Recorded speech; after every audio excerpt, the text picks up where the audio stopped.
Hey guys, welcome back to Latin Nation. Now with us is AJ Barrera, who's a very special guest. He's a very special person because he has special abilities. He's a psychic medium. So first of all, welcome to the show. Thank you, guys. And I guess we're going to start off by asking him, what is a psychic medium? A psychic medium is one that can connect with the other side, but also kind of tell people what's going on in their lives as today. You know, people think psychic mediums are the same thing. There's a difference between a psychic and a medium. A medium has 1 foot in the physical world, 1 foot on the other side, and they're able to bridge that connection with the other side. As a psychic, they're able to kind of foretell people information about their energy, auras, tarot cards, things of that nature. So kind of think as a medium as a plastic surgeon, you know, someone on the top level, and kind of think as a psychic as kind of like the nursing area, you know what I mean, how they kind of work on different levels. But you can work to different levels to kind of succeeding at developing your psychic mediumship abilities, you know what I mean? So it's really just kind of bridging that connection, honestly. It's just bridging that connection to the other side. So I'm going to ask you another sort of basic question here, but at what point did you realize you had these special capabilities? And then at what point did you realize you could actually make a career out of this? It was being a skeptic, you know, wasn't a big believer in this work at all whatsoever. So my main thing was kind of saying psychics and mediums were a bunch of BS, there's no way they can do this work. And so I think it really all started for me when I was in 6th grade of junior high school. I started working with a deck of tarot cards and started telling people around my junior high school what was going on and what was going on with the family and friends. And so I started working with that for about 6th grade to 8th grade. Now, where'd you get the tarot cards? From my friend's mother. So that's always a question. So I never gave up the who got the cards for me though.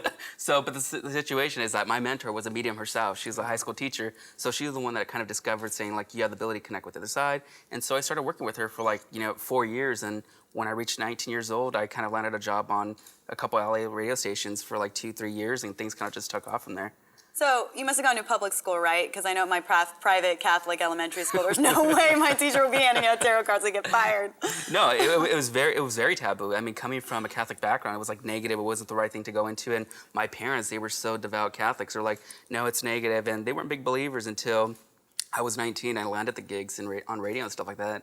And I was talking to people that were in Oklahoma via phone or in Texas that was connecting with their loved ones who have passed on. So I think if we just understand everything's just made up of energy, we're all made up of energy, and we all have intuition. So what is it that you're feeling? What is it that you're seeing when you're connecting to the other side or connecting to a spirit or seeing side? I hate to use the word fortune telling because that's definitely not what you are. But what's going through your head when you're connecting, so to speak? A couple things. I'm clairvoyant, which means I kind of see the information either objectively or injectively, basically. So there's 2 ways I see it. So there's also a way that I'm clairsentient, where I feel the information of how the person passed away. So if it was a gunshot, how they passed away, I'll feel pressure in my head. If it was a heart attack, I feel pressure in my chest. There's also the feeling of smelling and sensing and tasting certain things. And also there's clairaudience, where I actually hear things directly or indirectly. So it's different ways how I hear the information as my own thought, or spirit actually speaking to me saying talk about this, talk about that. So this work is basically about symbolism.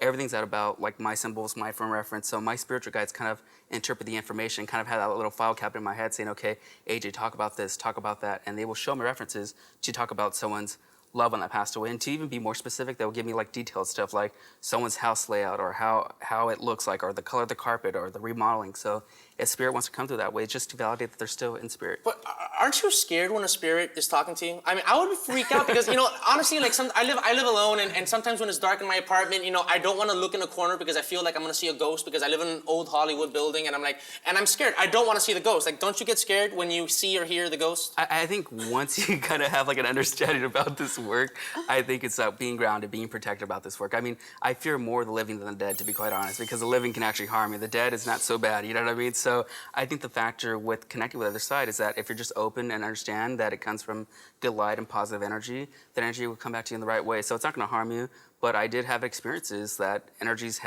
came across me the wrong way, and that's because I provoked the energy, and that's when I've done investigations, not so much of doing readings.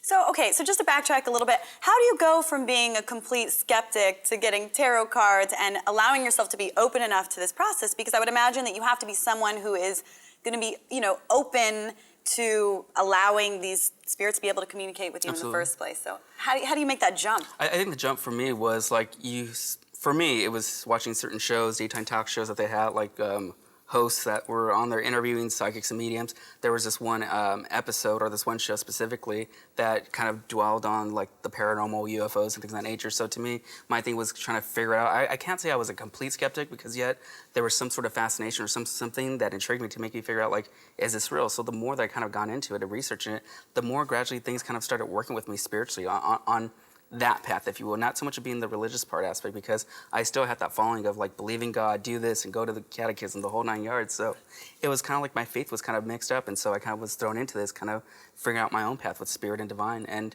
I think the more that I started realizing this work, I realized that we're all intuitive. We're all intuitive. We're gonna come back after the break, and you know, I'm actually more of a believer than she is. She's a little bit of a skeptic, so we'll see if maybe we can turn her after the break, only here on Latin Nation. Up next, more with AJ Barrera. I do a lot of investigations or home calls or house calls, things of that nature. So if people say, you know, I have an entity or I have something going on in my house. You're like a Ghostbuster, too. Yeah, a little bit of everything. I do everything.